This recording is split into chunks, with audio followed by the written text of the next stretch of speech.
السلام علیکم ورحمۃ اللہ وبرکاتہ 313 ڈیجیٹل میڈیا سے آپ کا میزبان اختر رسول جنجوا حاضر خدمت ہے۔ ناظرین، کرونا نے پوری دنیا کو اپنی لپیٹ میں لیا اور پھر وہی وبا پاکستان میں آ ٹھہری۔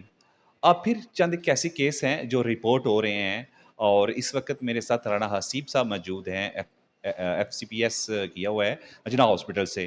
ان سے پوچھتے ہیں کہ کرونا بڑھنے کی وجہ کیا ہے اور اس کا فلو کتنی تیزی سے بڑھ رہا ہے، اور کتنے کیس اس وقت رپورٹ ہو چکے ہیں نا پنجاب کے مختلف ہاسپٹلس میں، اور اس کی روک تھام کیا ہے۔ السلام علیکم وعلیکم السلام، کیا سر، کیسے ہیں؟ ٹھیک ہے، اللہ کا شکر، آپ سنائیں؟ الحمدللہ۔ کرونا نے پوری معیشت کو تباہ کر دیا۔ پاکستان میں تو بالخصوص لاک ڈاؤن ہو گیا، جس طرح کرفیو نافذ ہو گیا، تو اب پھر یہ اپنے شکنجے جو ہیں اس نے باہر لے آیا ہے، کیا کہیں اس بارے میں؟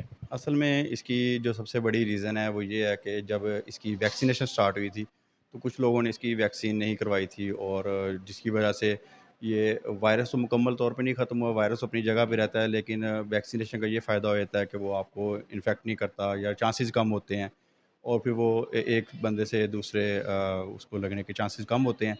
تو دا بگ ریزن از کہ کچھ لوگ وداؤٹ ویکسینیشن ابھی تک ہیں جن کی ویکسین نہیں ہوئی، تو مین ریزن یہی ہے۔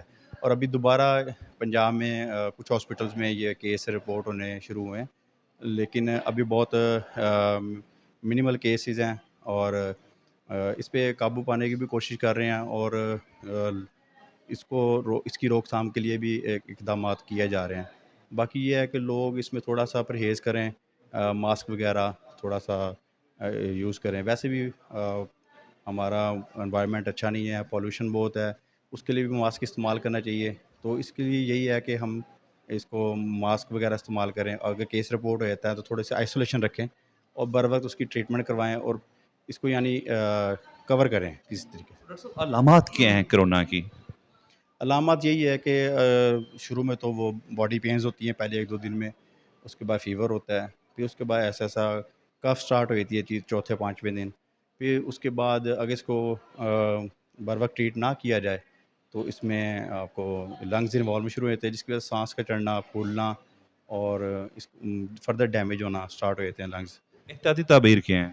احتیاطی تدابیر یہی ہیں کہ اس میں اگر کوئی پیشنٹ ہے انفیکٹ کرتا ہے کرونا وائرس سے، تو اس میں یہ ہے کہ اس کو آئسولیٹ کریں، اس کو، اور فیس ماسک کا استعمال کرائیں، اس کے جو ریلیٹیوز ہیں تھوڑا سا اس سے تھوڑا سا ڈسٹینس رکھیں، اور یہ ہے کہ اس کی بر وقت ٹریٹمنٹ سٹارٹ کی جائے، اس کی ویکسینیشن کروائی جائے، اور ان کیسز کو رپورٹ کیا جائے تاکہ فردر اقدامات کیے جائیں تاکہ یہ مزید نہ پھیل سکے۔